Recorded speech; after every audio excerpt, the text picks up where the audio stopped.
sejam bem-vindos ao Deep Growth, o podcast que aborda com profundidade o crescimento acelerado das empresas. Eu sou a Tayana Degmon e tenho aqui comigo o Gabriel Costa. Oi, mineiro. Oi, Thay. Oi, pessoal.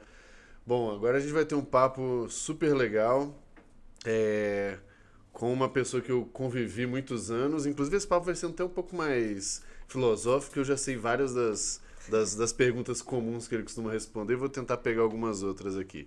Mas eu tô aqui com o André Siqueira, fundador da RD, agora com a RD Station, não acostumei com esse nome como empresa até hoje. Medé, super obrigado pelo seu tempo. Imagina, é um prazer, me sinto em casa aqui, tava ansioso para fazer esse papo com vocês. Boa, então vamos lá, papo super light. Antes, vamos agradecer os nossos patrocinadores aqui, que ajudam a gente a ter uma infra tão legal. Vamos primeiro o Super Coffee, que está com a gente desde a primeira temporada, né, que ajuda a gente a ter uma energia para aguentar tanto o dia a dia quanto gravar 10 episódios em 2 dias no final de semana. O segundo, ali, a Evino, né, que é o e-commerce que mais enche a taça dos brasileiros. Eu estou aprendendo ainndo o discurso aqui. O bom é que enche a taça do Gabriel, então isso talvez seja ainda mais importante. relevante. E dos nossos convidados Com também. certeza. E o terceiro é o Startup SC, né, lá de Floripa, que é um puta programa incrível de fomento ao empreendedorismo. Começou com o empreendedorismo local e agora está com né, um impacto nacional já. O Startup SC está com vários meetups, a gente vai deixar link aqui na descrição, tanto do podcast quanto do YouTube. E que vai ter também o Startup SC Summit, mais informações também, porque ainda no momento da gravação não está nada oficial e publicado ainda. Mas quando sair o vídeo, certamente tem informação aqui na descrição, beleza? E quem quiser comprar também Super Coffee ou vinho na Evino, pode usar o cupom DG Podcast, de Deep Growth, né? De DG Podcast, 15% para Super Coffee e 10% para Evino. Isso. E último agradecimento para nossa campanha de display que fica passando aqui, da Fala Criativa, que cedeu para a gente o escritório para a gente gravar. Então, Cecília Berê, super obrigado e time pelo espaço. Vamos lá. A gente trabalhou junto, acho que, sei lá, quase 6 anos, né? Então, vou tentar fugir das obviedades aí.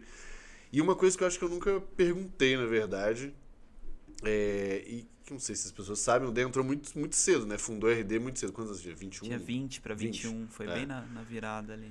E, putz, eu imagino que, né, dado o crescimento que o negócio teve, a proporção que o negócio tomou, tenha tido não só um desenvolvimento profissional, que isso eu vi e tal, mas como pessoal também, né? E assim, o que você acha que foi o aspecto, ou os aspectos que você mais evoluiu nessa jornada maluca aí da última década?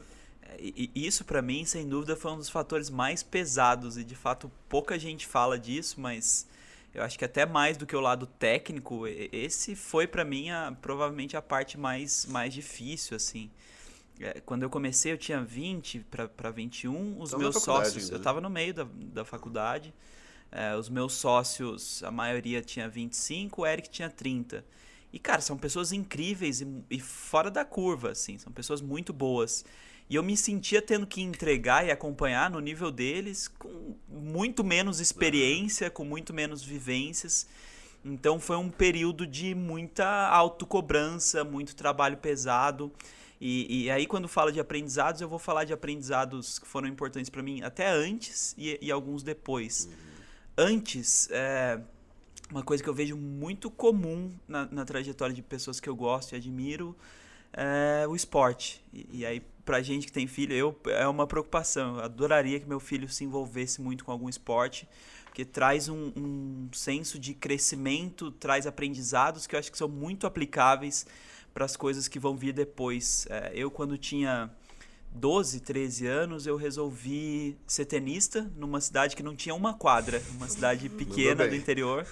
Então, conheci um professor numa outra cidade que era 2 cidades de distância. Eu tinha que pegar um ônibus na rodovia Dutra, descia no meio da Dutra num hotel que tinha quadra, depois atravessava a Dutra e pegava o ônibus na rodovia. Quase foi atropelado várias vezes. E eu treinava 3 horas por dia, condições não muito adequadas ali. Não tinha nem raquete reserva, não tinha nada, não consegui viajar. Mas ali eu tive uma constatação muito importante, que eu não sou especial. Não tem como cortar caminho, você tem que ir lá e fazer, porque, sendo super sincero, escola pra mim era fácil. Eu tirava ótimas notas sem ter que estudar muito. Eu ganhei bolsa da quinta a oitava, depois ganhei de novo no ensino médio. Então, parecia que tudo era fácil pra mim. E quando eu cheguei ali no tênis, eu comecei super tarde, a molecada começa com 7, 8, eu comecei com 12, 13, eu tinha um gap ali. E eu não era o cara mais talentoso, eu não era o cara que tinha toda a facilidade. Então, tinha que ser trabalho também, duro, né? E nem sempre eu conseguia trabalhar duro, ou porque era difícil, ou porque eu não tinha, às vezes, a disciplina adequada mesmo de fazer as coisas extra né, na minha casa, fazer o trabalho físico, fazer as outras coisas que eu tinha que fazer.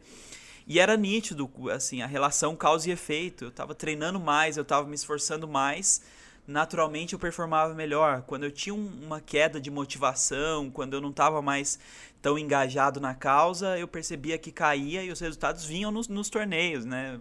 Era difícil eu ganhar alguma coisa por causa desse gap, eu peguei, mas eu chegava num vice, chegava numa semi, e quando a coisa caía, eu perdia numa primeira rodada, numa segunda rodada, eu via que eu jogava abaixo. Esse aprendizado ele foi essencial já para eu entrar no vestibular.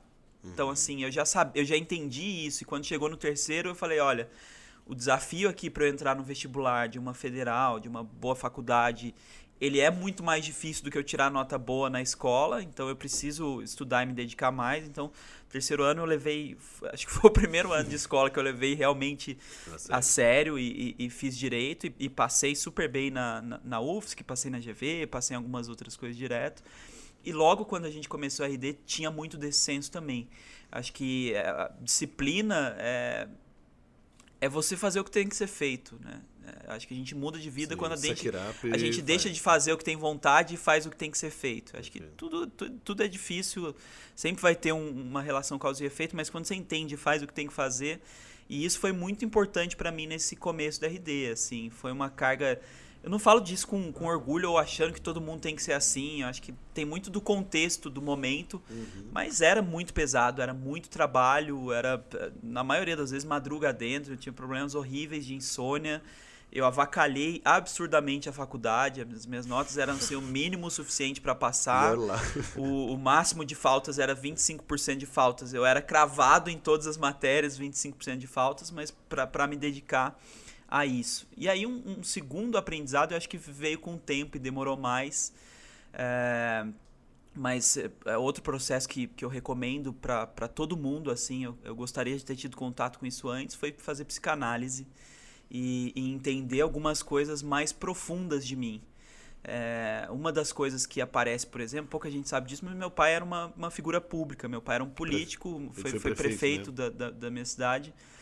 E já quando eu era muito pequeno, né, e eu convivi com isso, que trouxe algumas lições valiosas, mas de certa forma até pesadas.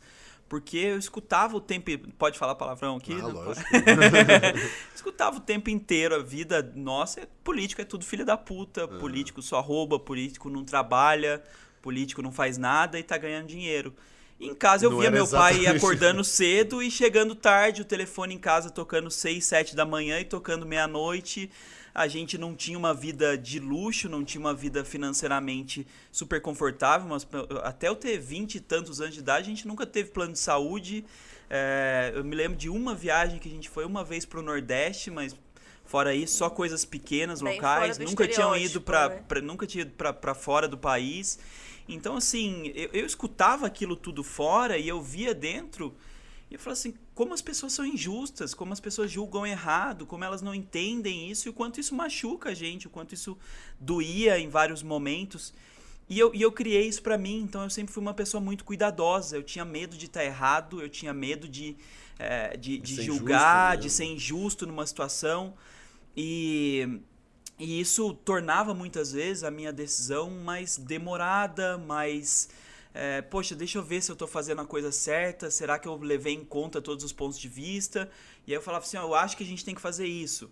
E aí eu vi uma contra-argumentação e eu não passava por cima, deixa eu pensar, deixa eu ouvir, deixa eu entender.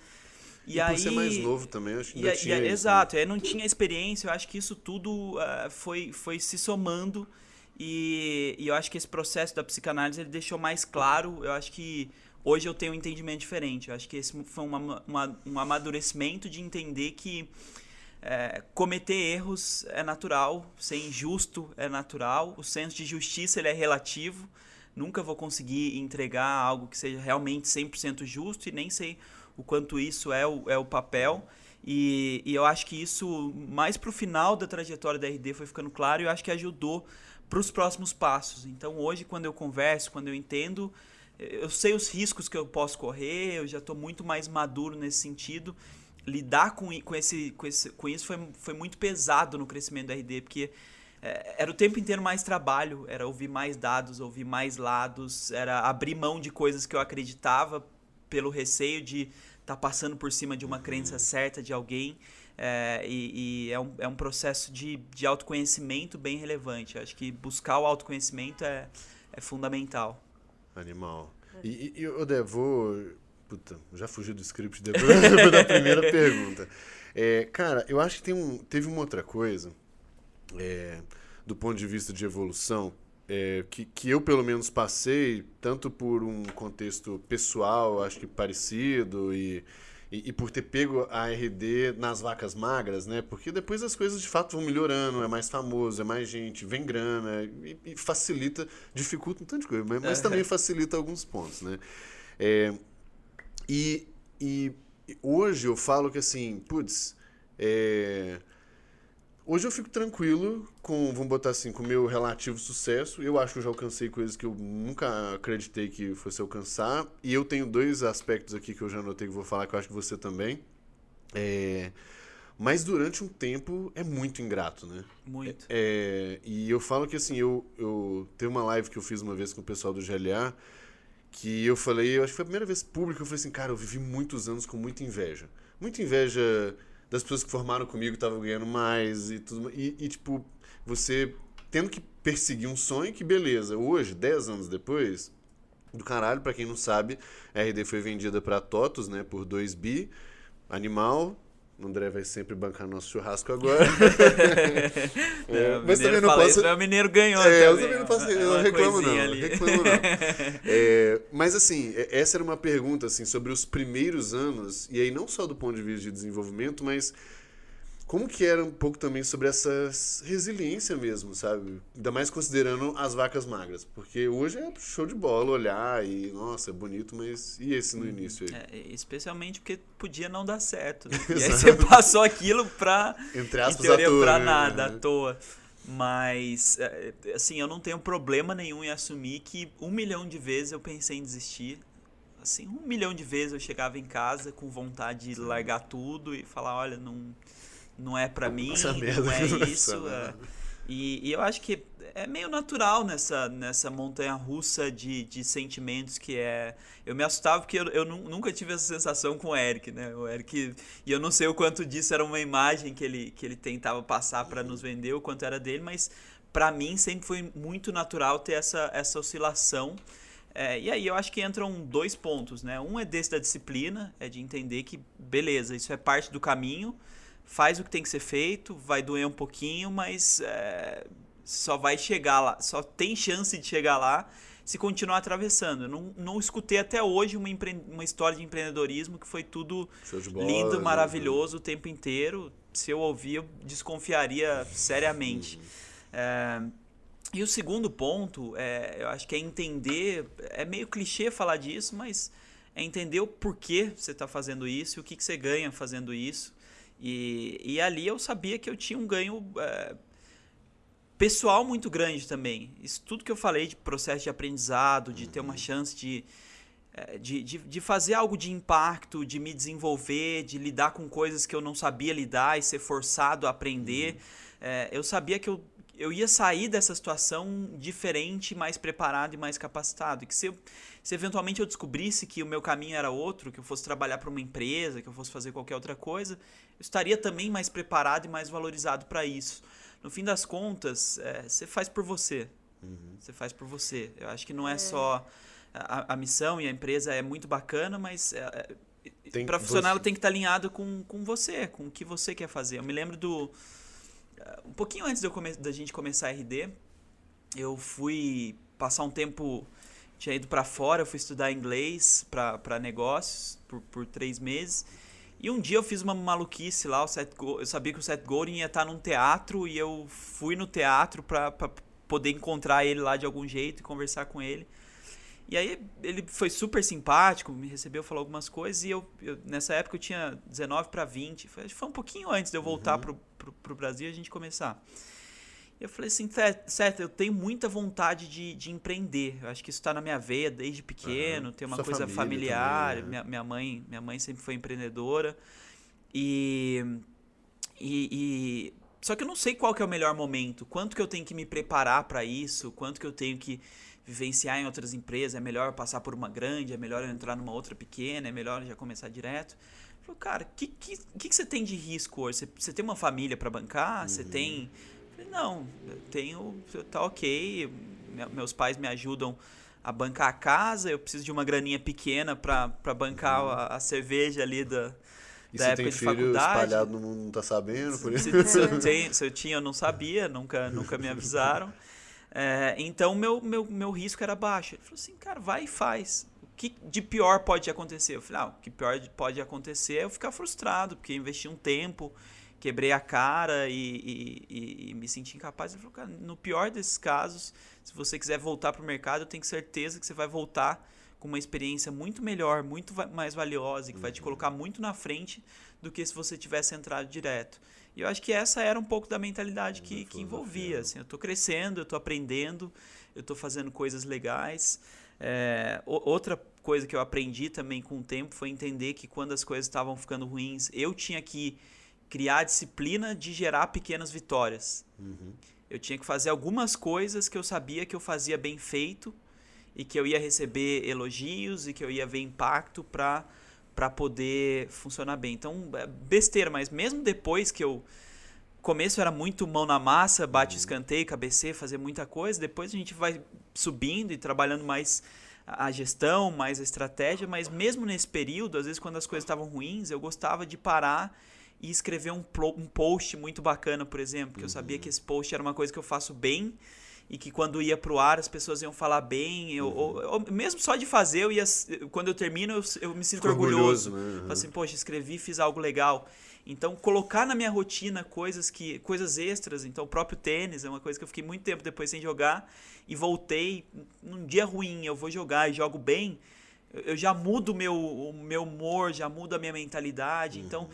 incluir na rotina coisas que vão dar um sentimento de vitória é muito positivo para mim. Odé, acho que a gente está falando bastante desse assunto. Eu ainda queria aprofundar só num detalhe, assim, que quando a gente olha em retrospecto, é mais fácil a gente racionalizar e ver tudo isso que aconteceu. E acho que só quem já passou por isso, né? Eu comecei super nova também, com 24 eu já tive um exit, com 30 eu era CEO contratado. Eu lembro de um dia que eu estava no carro, no Viva Voz, falando com a minha mãe, chorando. Eu falei, mãe... É muita coisa, né? Por que eu sou CEO de uma empresa com 30... apesar de ser uma empresa pequena, a carga emocional acho que é muito grande. Então, eu queria entender, assim, na prática, como que você lidava com esses momentos que agora você fala assim, era dolorido e tal, mas eu tinha disciplina. Cara, mas na hora que dói, tá doendo muito, né? A gente costuma se sentir muito sozinho. Então, você trouxe de volta o tênis. Teve outras coisas, você conversava, você tinha pessoas com quem você trocasse, você tinha... sei lá, meditação, tinha qualquer outra coisa ou não, realmente você não tinha como... Eu tive períodos, tá? Eu tive oscilações. Então, por exemplo, a meditação eu tive um período em que eu comecei até coisa... Assim, eu sou nascido na capital religiosa do Brasil, né? Eu sou nascido em Aparecida. Mas ainda assim eu tive uma fase que eu comecei a frequentar centro budista e trabalhar meditação mais forte. Como caminho, assim. Eu acho que os meus amigos, os outros co-founders muitas vezes foram pontos de apoio para mim, importantes. A gente sempre teve uma relação próxima e de amizade. No caso, até surgiu de certa forma ali, a gente teve um combinado desde o começo que o Eric era o líder, o CEO, e os outros entrariam como diretores respondendo por áreas específicas.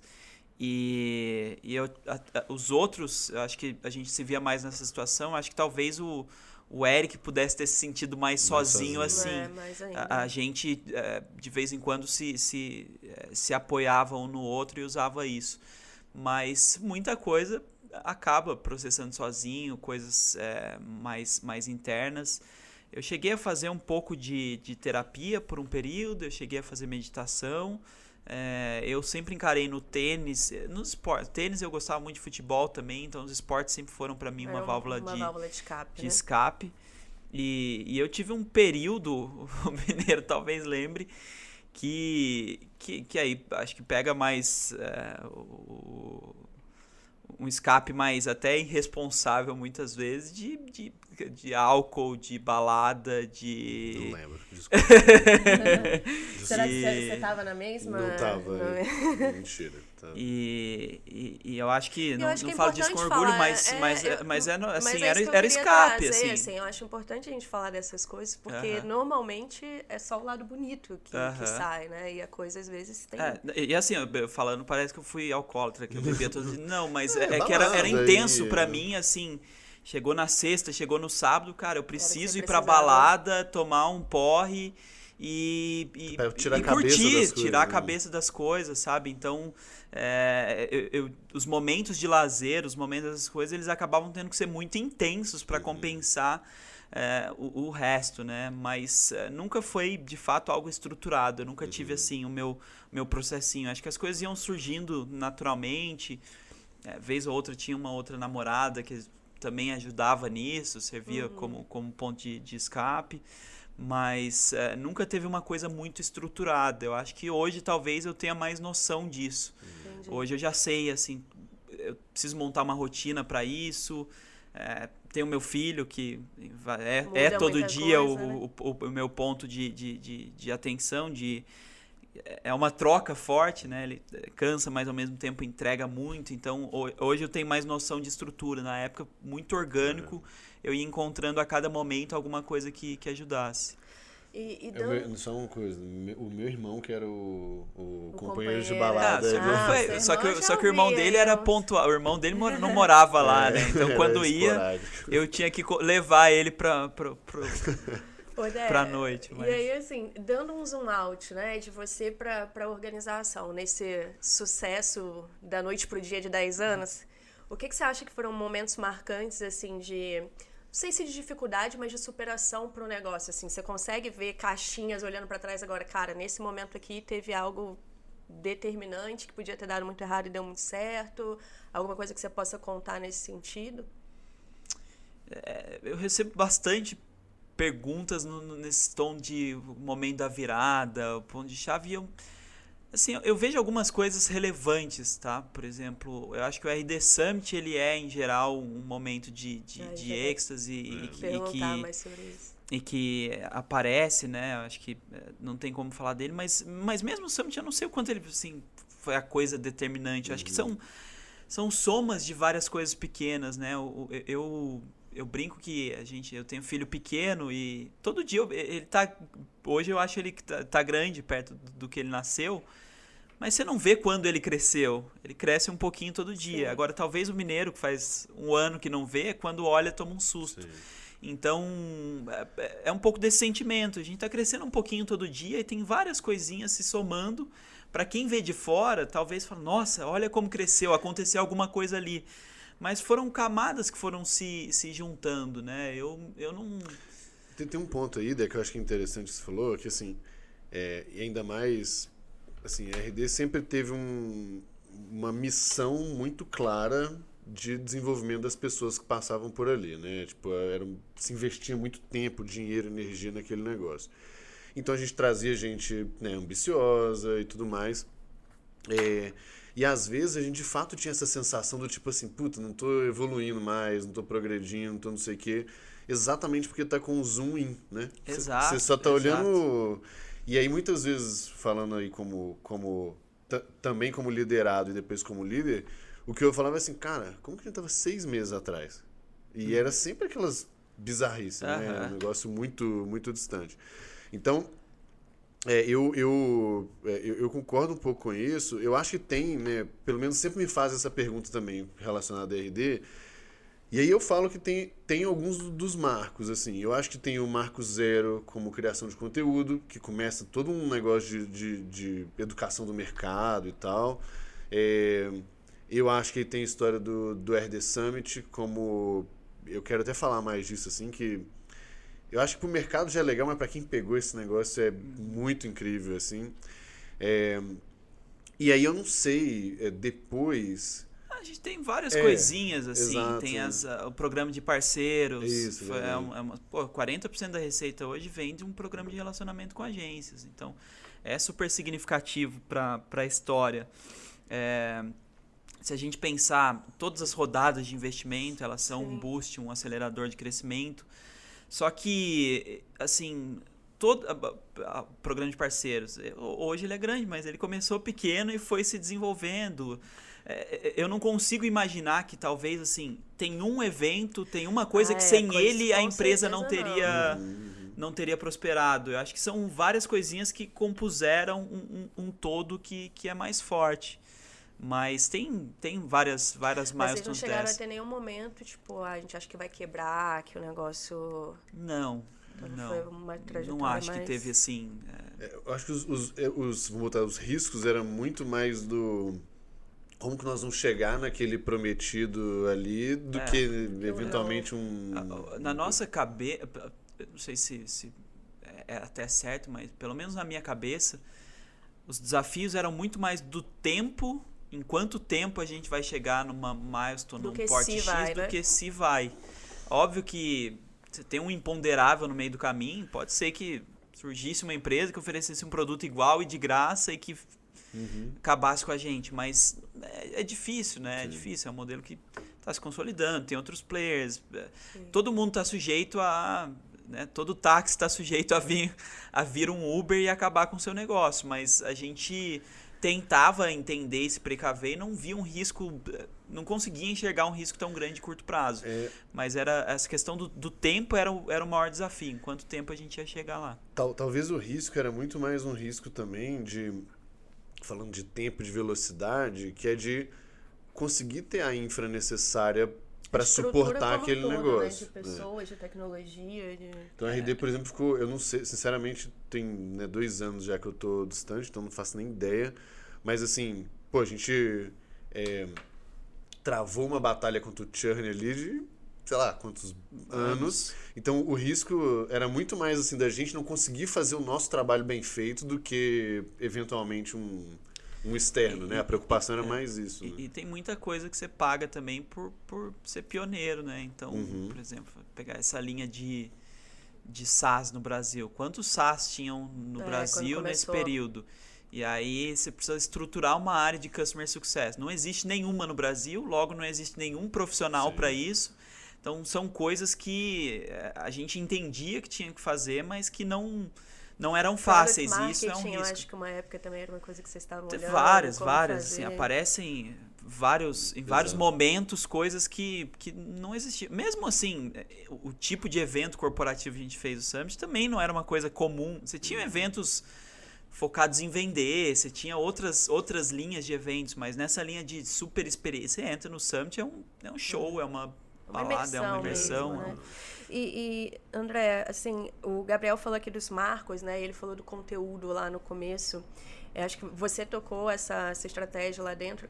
Como que isso foi pensado, assim, do D0, né? Você sabia que ia ser tão grande? Por quais processos você passou para estruturar isso? E qual ficou ali o playbook depois que vocês aplicam?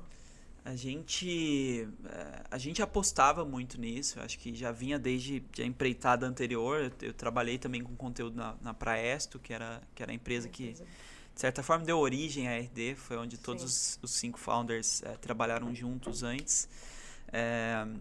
Então a gente entendia que deveria investir pesado nisso. Era uma coisa que eu era o principal responsável, mas o próprio Eric entrava bastante, escrevia bastante também.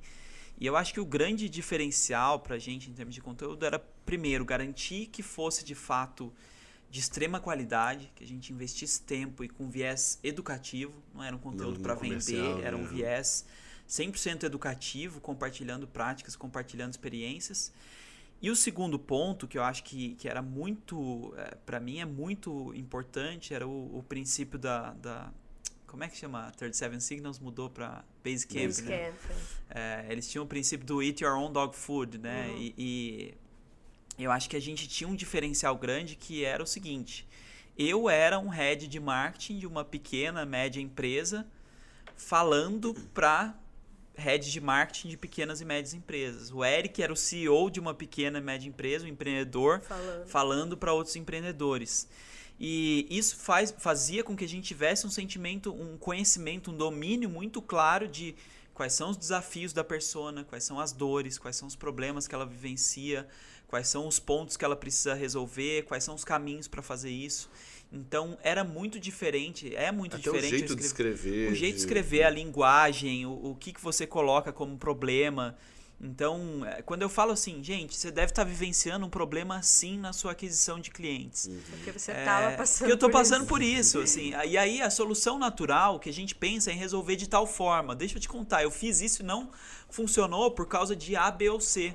Só que quando eu fiz isso e aquilo, deu certo. Os principais pontos foram esse. O cara que está nesse problema, quando ele lê isso e fala, caramba, nossa, é exatamente o que eu estou passando, isso que ele está falando aqui é o que eu estava pensando em fazer, e realmente isso que ele falou, o motivo de não dar certo, tá com um cara que não vai dar certo aqui também. Então isso cria uma identificação, isso cria um sentimento de que essa pessoa sabe do que ela está falando e conhece, que fazia o conteúdo ressoar. E aí eu acho que se eu preciso produzir um conteúdo, o Dave Guerra da Drift soltou um tweet esses dias que ele traduziu algo que eu falava de outras formas. Ele falou, se eu preciso de alguém para falar de um conteúdo sobre como consertar a privada, eu não contrato um jornalista, eu contrato um encanador. O encanador vivencia aquilo na prática e a gente dá um jeito depois, se ele fala com português errado, se ele não... A gente dá um jeito de ajustar, mas o que precisa ter é a experiência, o histórico para resolver de fato o problema do cliente. E muito do que a gente desenhou foi baseado nisso. Então, eu demorei muito para conseguir passar isso para alguém, por anos e anos, o Mineiro vai lembrar disso, eu ainda lia post por post, editava post por post, tudo que ia sair para garantir que tinha essa visão. Tentei uma vez, não deu certo, tentei passar, não deu, foi e voltou. E depois, quando começou a alinhar e ter um processo, eu sempre brincava com o meu time de conteúdo, que eu falava assim, olha, eu vou ficar muito feliz com vocês vão fazer um ótimo trabalho se vocês não criarem nenhum conteúdo, se vocês só editarem. Se quem criou o conteúdo sobre SEO for o especialista de SEO, não a pessoa de conteúdo. Se quem criou esse conteúdo de vendas for o vendedor que está ligando todo dia para 10 pessoas e não vocês aqui. E a gente criou até programa, né? A gente criou o RD Influencers de recompensa. Se você escreve um post, você ganha uma camiseta, 2 posts, um barril de chopp, 5 posts, um depoimento meu no LinkedIn. O auge era o DE, tá? Só pra você saber. Tinha um prêmio, quando escrevia 5 posts, eu fazia um depoimento no LinkedIn da pessoa, falando, olha, essa pessoa foi além das expectativas e fez coisas. E é engraçado, você é do meu LinkedIn lá, eu tenho várias recomendações feitas, e esses dias foi até engraçado que um cara me ligou e falou, pô, tirei um cara da RD para tocar o meu marketing aqui, vi que tinha um depoimento seu e chegou aqui não deu tão certo. Falei, olha, desculpa, mas o que eu falei ali foi bem pontual. Eu falei que ele foi além das entregas dele e ajudou no marketing, então não era uma garantia.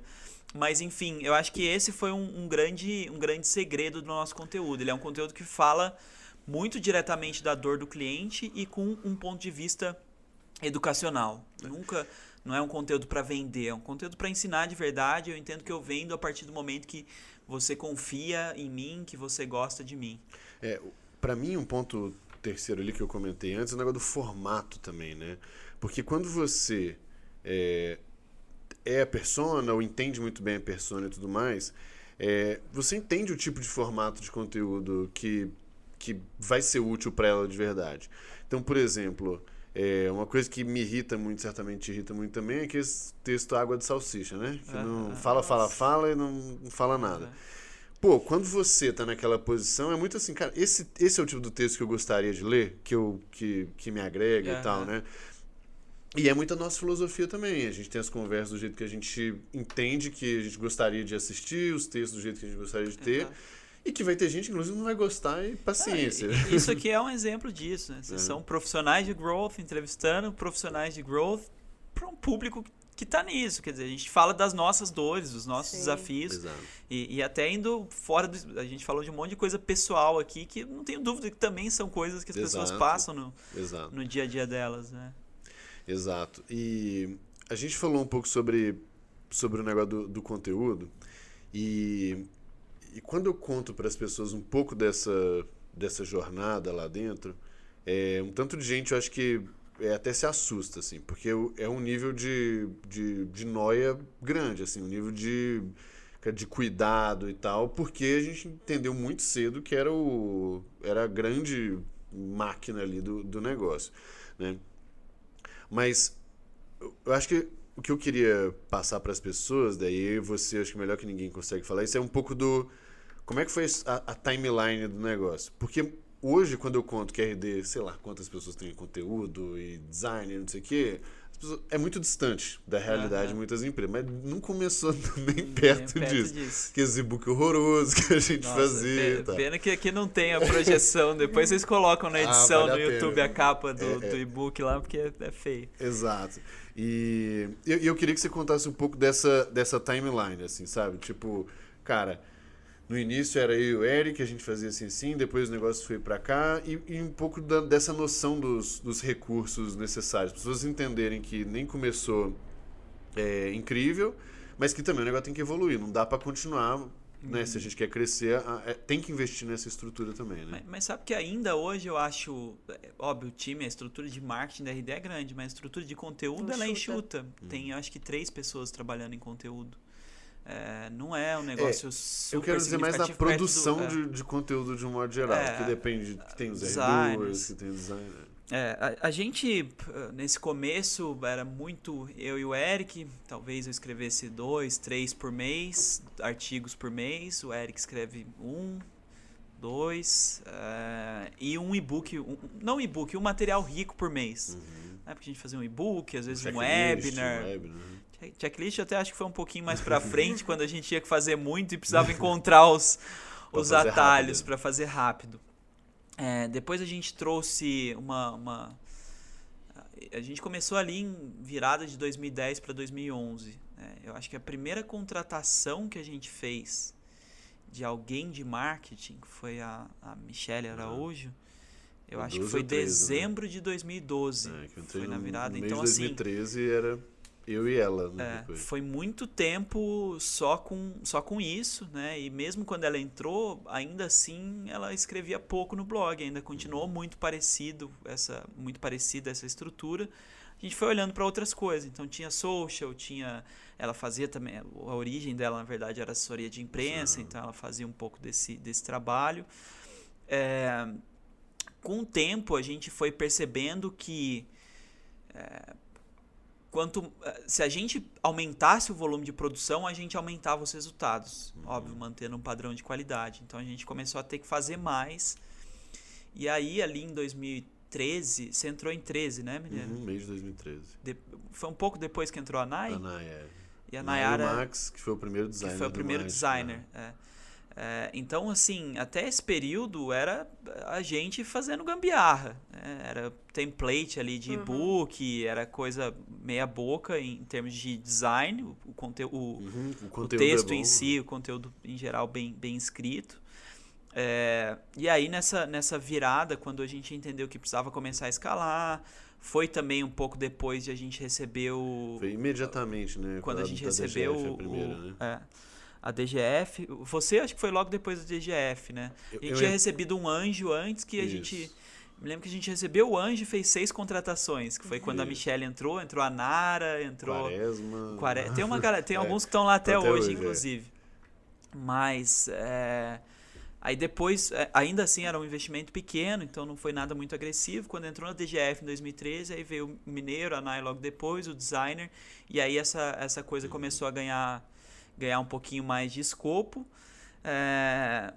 acho que no ano seguinte, 2014, foi quando veio o Flaub, não tenho certeza se foi 14 ou 15. E ali foi quando, de fato, eu saí da edição do blog, mesmo, tem um editor full-time. E o Rica, o Rica veio naquela leva também anterior, e o Rica tocava a produção de materiais ricos. Então a minha estrutura era um editor do blog e um produtor de materiais ricos. E aí era pauleira, assim, era um material rico por semana no mínimo e blog post todo dia. Mas criado pelo cara de material rico, assim, o conteúdo ainda vinha de você? Esse cara era um cara muito bom tecnicamente. Ele era um cara generalista, ele entendia bem de SEO, de e-mail, de compra de mídia. Aliás, se ele estiver nos assistindo, um abraço pra ele. Adoro o Rick, falei com ele essa semana. E ele tinha capacidade técnica para trazer, para escrever sobre isso. Também. Então, eventualmente, ele acionava outras áreas, ele organizava um webinar sobre vendas e trazia o vendedor. Era obrigação dele ter alguma coisa, alguma oferta no ar toda semana. E aí ele se vira, algumas ele fazia por conta própria, algumas ele trazia outros. Aí começaram a inventar formas criativas, né? Faz o kit, que aí ele junta 3, 4 materiais que já estão lá, aí faz um template, faz uma planilha, mas a gente começou a escalar a produção e isso... O Mineiro talvez se lembre, em 2014 ali, a gente teve um período em que entrou muita gente de vendas e marketing ficou meio deficitário, assim. A gente não investiu igual, não escalou igual. Começou a faltar lead e quando isso acontece, eu brinco, a gente entra no ciclo da merda. Que falta lead, aí o vendedor pede o lead que tá imaturo, que qualquer coisa para ele não ficar sem trabalhar, e a gente manda... Aí a taxa de fechamento dele é mais baixa, ele trabalha mais, fica mais cansado, fica pé da vida, não bate a meta dele, já entra no outro mês com baixa estima, reclamando de marketing. Os leads que talvez a gente tivesse para trabalhar e amadurecer, a gente já mandou prematuro e não tem... Você entra num ciclo sem fim. O que a gente saiu desse ciclo foi quando escalou essa produção de materiais e começou a bater meta de leads com 10, 20% acima do que precisava.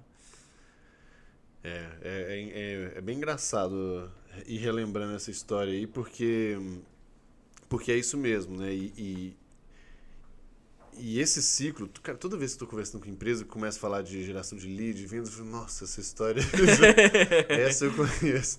E aí tem os dilemas, né, de volume e qualidade, é isso, aí você, contrata 5 vendedores de uma vez e, mas não dá para simplesmente fazer assim e tal. Então, é isso. E aí eu acho que talvez o ponto de virada da RD2, falando de conteúdo, né, foi quando a gente começou a fazer vídeo, né, também. Foi um negócio... Essa era boa de contar, né? O que te perguntaram uma vez, né, sobre a qualidade do vídeo? Não sei, né? O que você... Perguntaram se os vídeos eram ruins de propósito. É porque a gente tinha... Boa parte dos vídeos nossos era uma webcam que tinha alto foco, virava sozinha, se perdia completamente. E perguntaram se era de propósito, se era intencional, para prestar mais atenção no que a gente tá falando, claro. E tal. E de mostrar que qualquer um podia fazer. Qualquer um podia fazer. Enfim. Mas não, era só ruim mesmo. Tudo pensado. Não, era só ruim mesmo.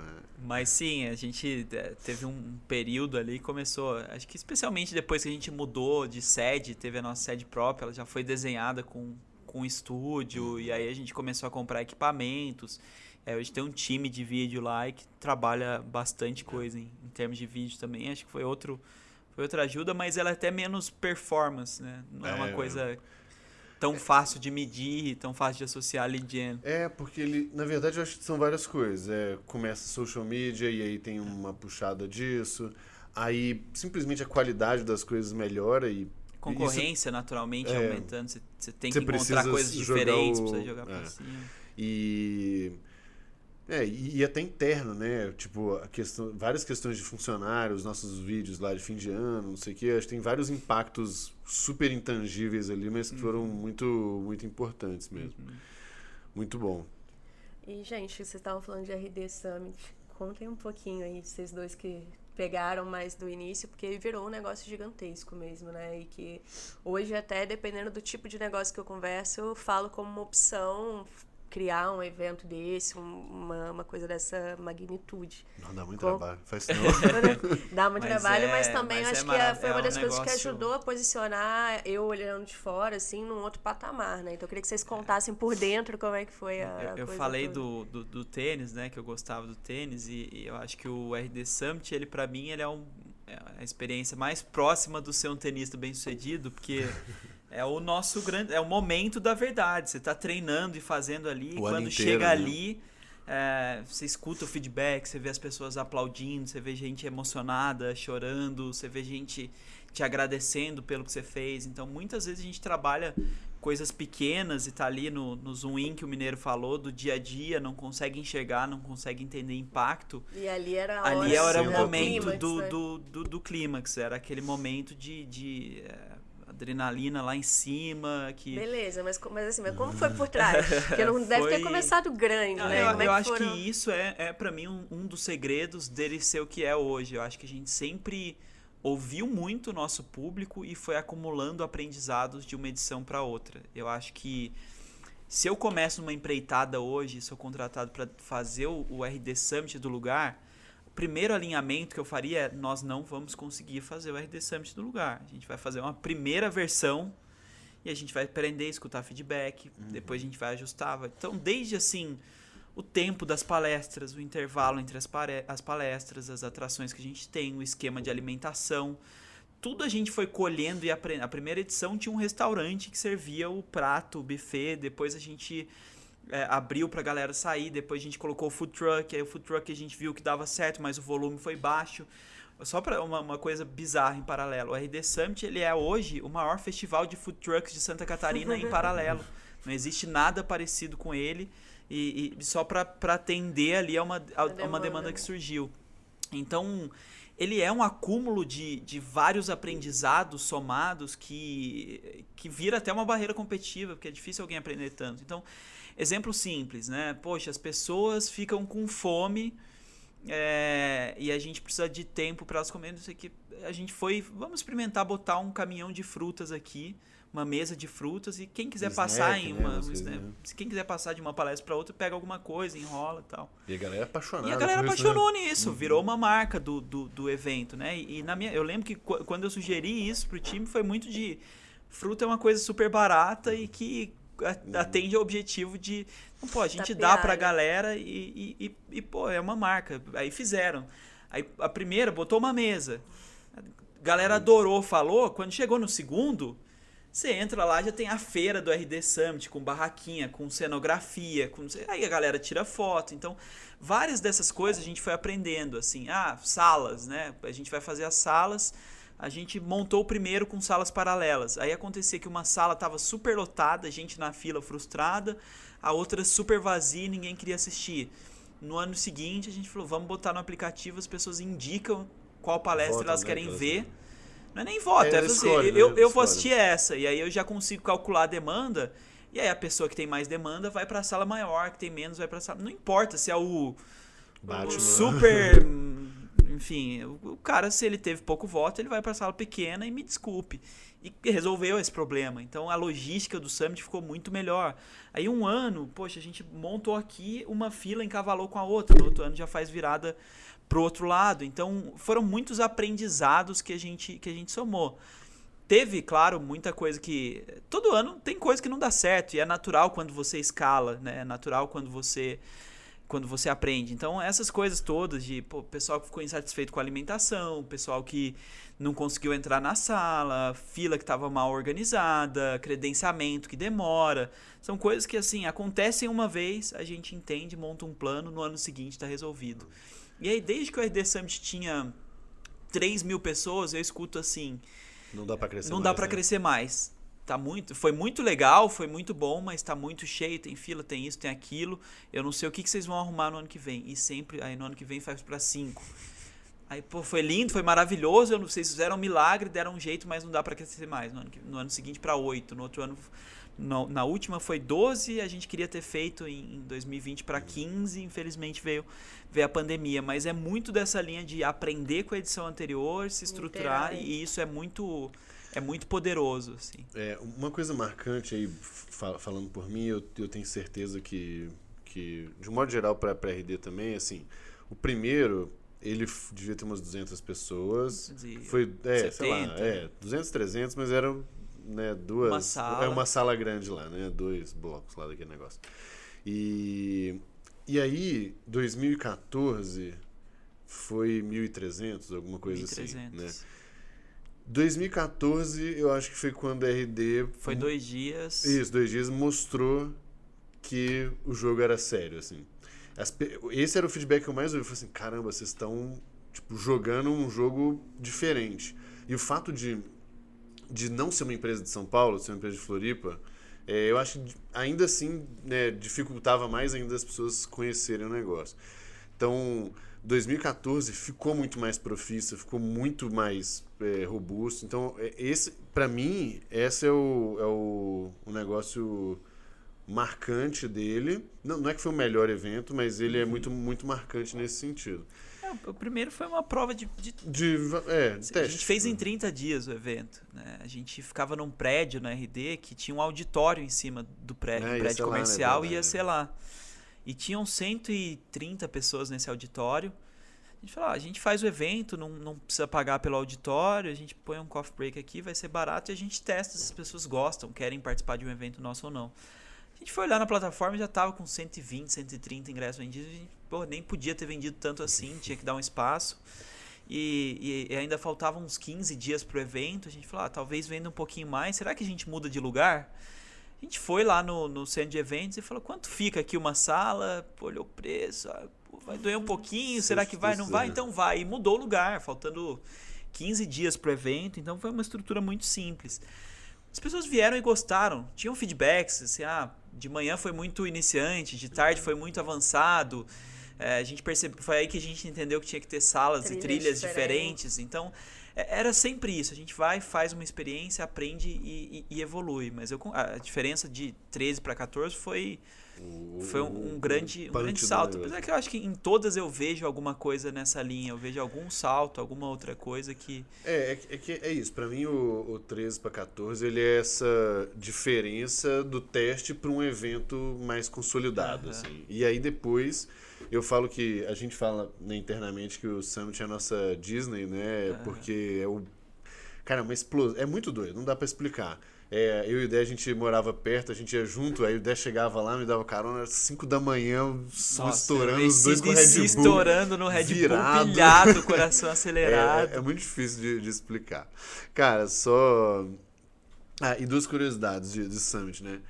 Eu não sei qual foi, porque é muita coisa, mas o último, o penúltimo, ou talvez esses 2, o Denis trouxe uma das tendas do Rock in Rio, né? Sim, nos 2 últimos. Uma tenda que só era usada no Brasil do Rock in Rio. Ela virou uma sala para 2.000 pessoas de palestra. Então, a gente teve que construir uma estrutura externa, porque não cabia mais no centro de eventos. E outra curiosidade é que tinha que trazer levar cadeira de São Paulo para lá. Né? Não tinha cadeira suficiente. Santa Catarina.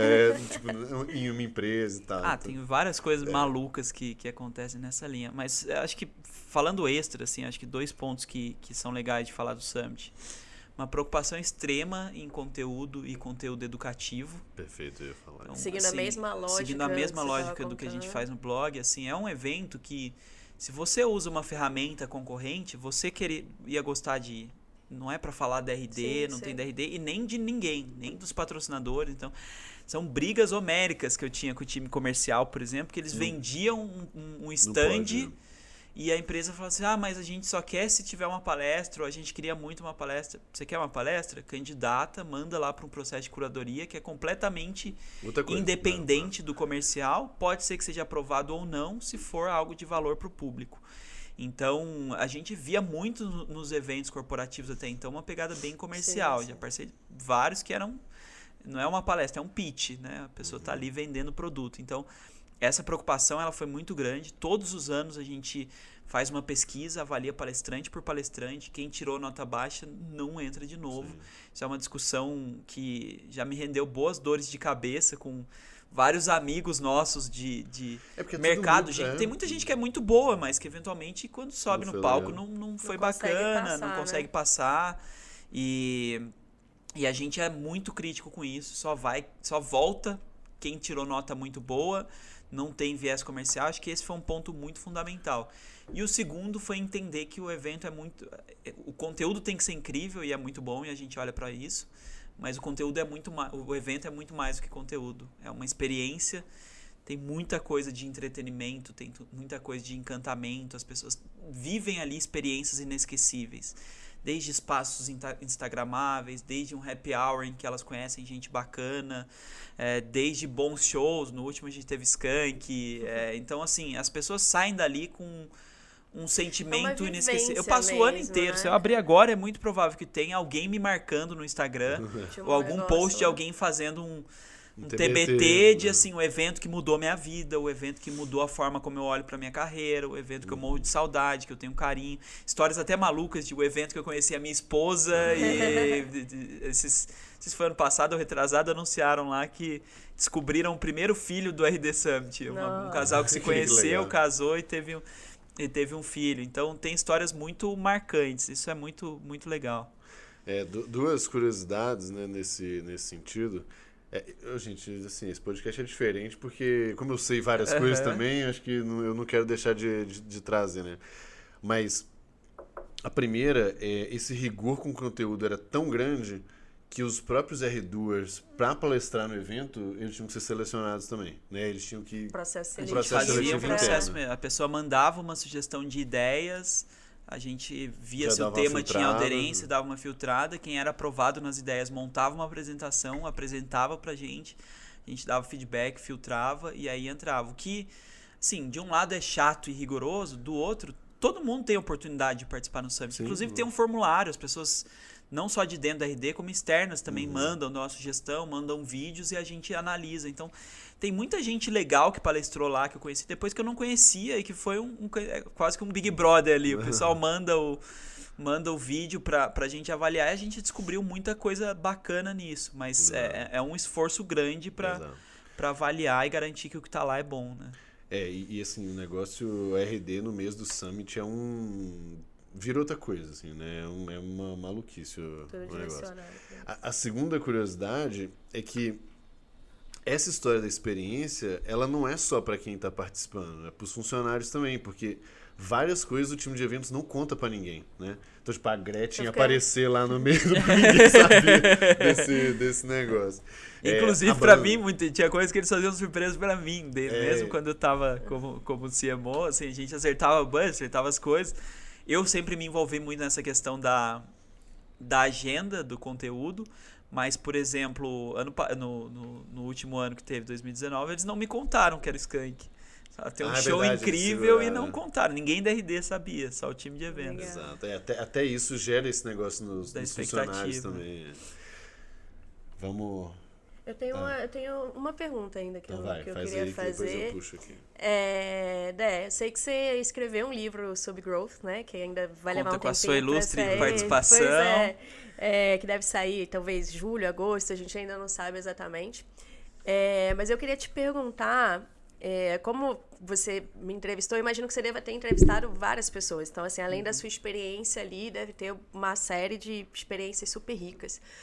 O que você viu, assim, se tiver como resumir uma linha mestra, uma coisa que você fala assim, cara, isso aqui faz diferença para todo mundo. Sei lá, é a forma de pensar, é a disrupção.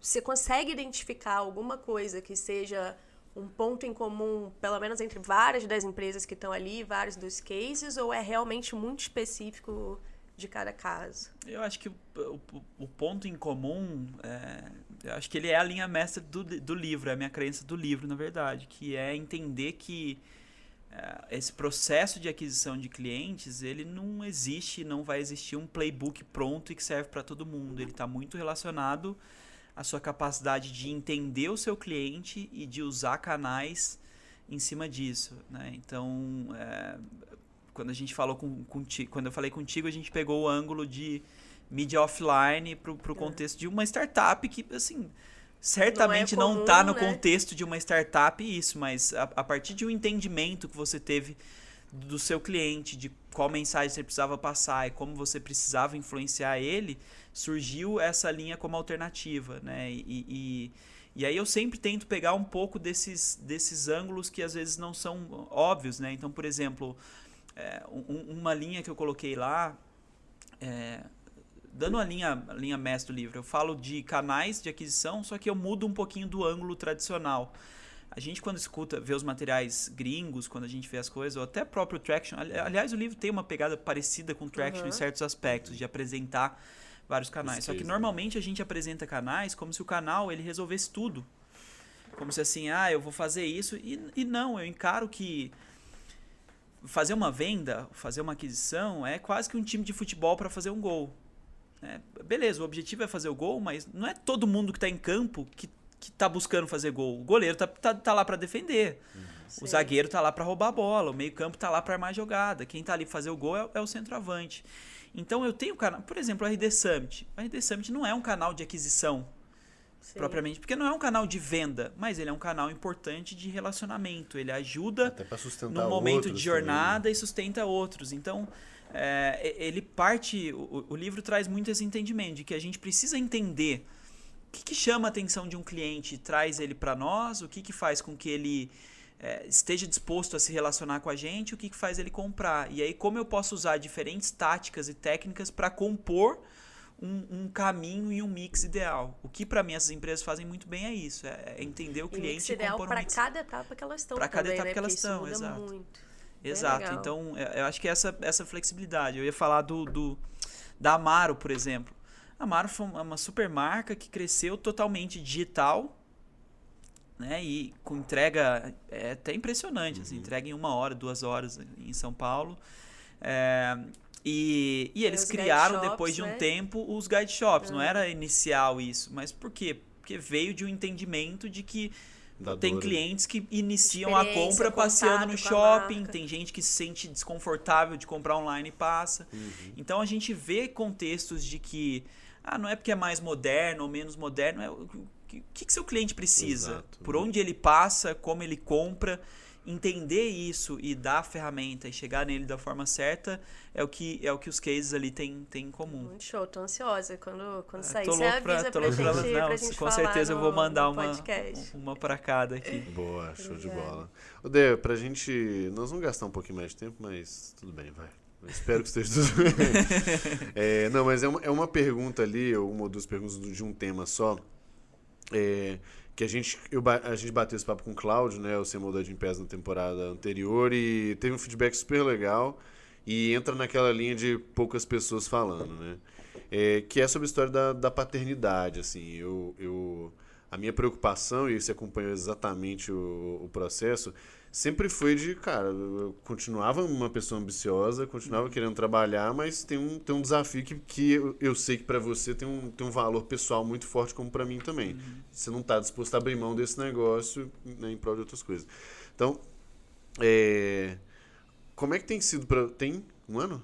1 ano? Tomás, faz 2 anos esse 2 mês anos. agora. Nossa. Não, eu fui no aniversário de 1 ano, né? Ou não? Não, porque já estava na pandemia, mas eu fui na sua casa, acho que pouco antes. Foi bem antes. Ele tinha, acho que uns 7, 8 meses. Nossa, 2 anos, Jesus Cristo. Cara, mas como que tem sido pra você, de modo geral, a paternidade e um pouco dessa relação com o trabalho, com desempenho, com... Enfim. Cara, acho que paternidade, de modo geral, é muito difícil explicar pra quem não viveu. Eu acho que as pessoas... É muito tangível as coisas difíceis da paternidade, as coisas ruins. Todo mundo sabe o que é não dormir direito, todo mundo sabe o que é não conseguir fazer o que você quer fazer, porque você precisa se dedicar para alguém, né? A imprevisibilidade, enfim, é 100%. Demanda 100% do tempo, se não sou eu, é alguém, e eu tenho que me preocupar também com quem eu tenho que alinhar, enfim. Então, o lado difícil ele é muito fácil de entender. Não é fácil de entender o lado positivo, a sensação que a alegria que o prazer que fazer coisas simples, fazer coisas pequenas e o quanto isso motiva a gente.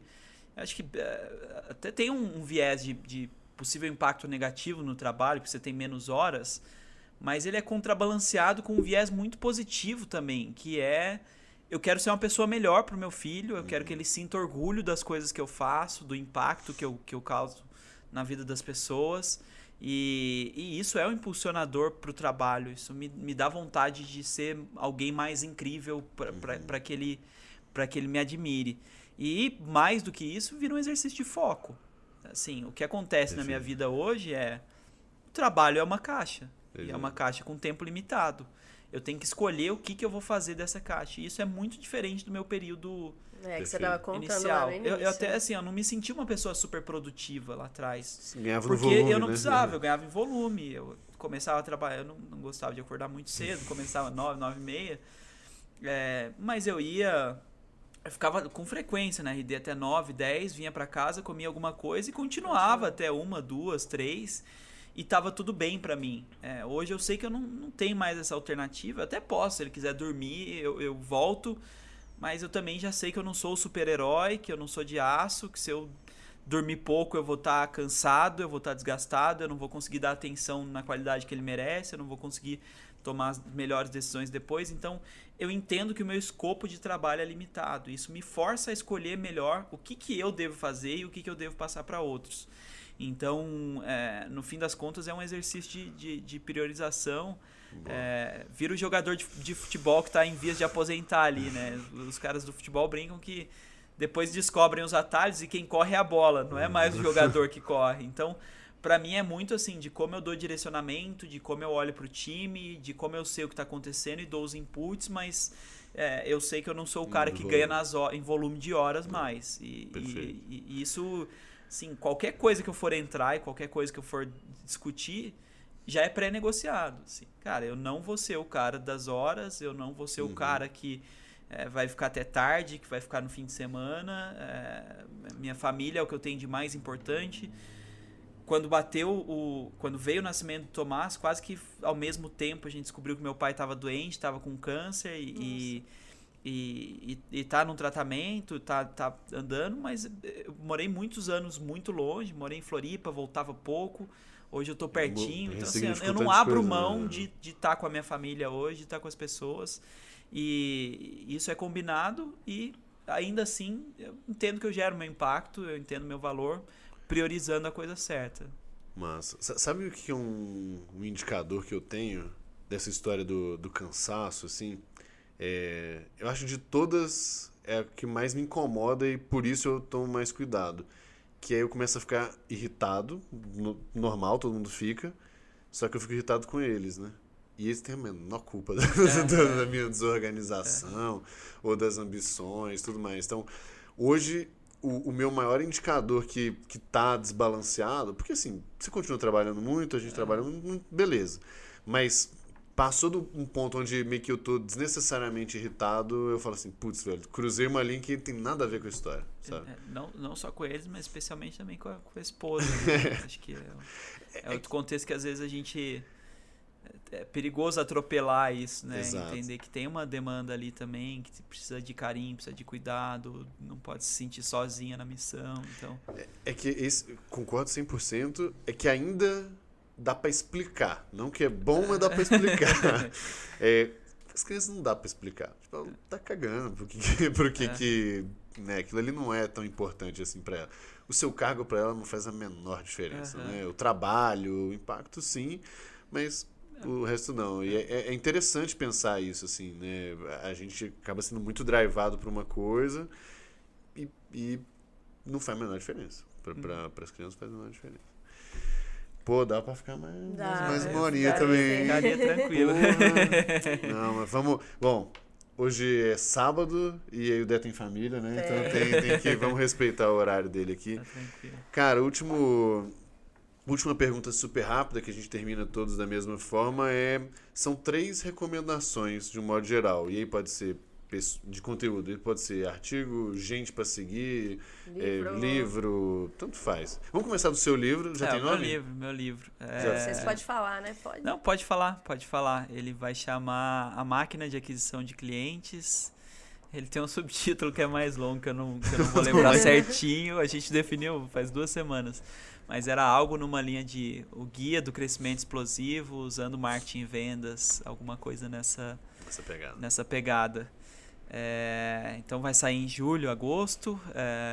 Anunciarei, quem quiser me acompanhar em Instagram, Twitter, LinkedIn, etc. Qual que é o seu Instagram? André GC Siqueira, em todos os canais. Colocaremos aqui. Então, acho que vai ser uma boa indicação. Ele tem um misto ali, ele tem várias coisas. Eu gosto de ler, eu sempre fui um cara que gostei muito de ler, e ele tem aspectos que são parecidos com Traction, ele tem aspectos parecidos com Hacking the Growth, ele tem algumas bases em comum, mas trazendo muito desse olhar das vivências que eu tive na RD, dessas empresas brasileiras fazendo acontecer também. Então, acho que esse fica como indicação de livro. De profissionais, cara, acho que vários já são comentados aqui com frequência, todo mundo já deve ter falado de Chanelis, Brian Balfour, vocês mesmos como referência aqui. Tem um cara gringo que eu acho que ele é menos mainstream, mas o Dave Gerhardt da Drift é um cara que eu acho que ele é pouco falado perto do conteúdo dele. Eu acho que ele tem um conteúdo muito bom, muito legal. Ele tem um planinho pago, né? Que é tipo $10 no Patreon, $10 né? por mês e você acessa várias coisas, mas ele tem também o podcast dele, ele escreveu já muita coisa bacana. Eu falo Drift, ele não é mais Drift, ele saiu da Drift e foi pra Privy, que é um app do Shopify, mas eu acho que ele é um cara menos mainstream, vai sair do lugar comum aqui que a gente escuta. Cara, acho que a Privy foi do meu bet na 500. Tipo, muito tempo atrás. Acho que agora estão indo bem, deu uma engrenada, né? Shopify foi pra lá, acho que vai ser... Fiz também o negócio. Mas acho que é um caso menos comum. E você pediu um livro, uma pessoa? Não, tanto faz, na verdade. Tanto faz. Conteúdo que você acha relevante, assim. E o livro não necessariamente também, o conteúdo não necessariamente precisa ser de growth, de marketing, mas algo que você acha que contribui. Cara, uma coisa que eu acho que eu fiz, que é pouco falado também, que eu acho que foi life-changing pra mim, o Mineiro talvez tenha sido o curso de crescimento. É verdade. É uma coisa que pouca gente fala, não é muito mainstream, não é hype, ninguém fala dele direito, mas o Líder do Futuro, que é um curso de crescimento, em que fala sobre liderança, nossa, ele... Eu acho que tem aquele primeiro junto, né? O Imersão lá em Company da RD. E eu acho que ele foi um que mexeu comigo, assim. Mudou minha perspectiva de meu papel, assim. Eu não vejo ninguém falando dele. Muito legal. Cara, obrigado demais aí pelo tempo, pelo papo. Na verdade, vamos fazer uma coisa. Quando lançar o livro, vamos fazer um videozinho no YouTube também. A gente faz um bate-papo sobre ele. Acho que pode ser legal. Bora, legal. Boa. Vou deixar a lição de casa. Vou mandar pra vocês, vão ter que ler, dar um feedback e aí a gente discute em cima dele. Combinado, valeu. Super obrigada. Valeu, pessoal. Um prazerzão. Tchau, gente. Valeu.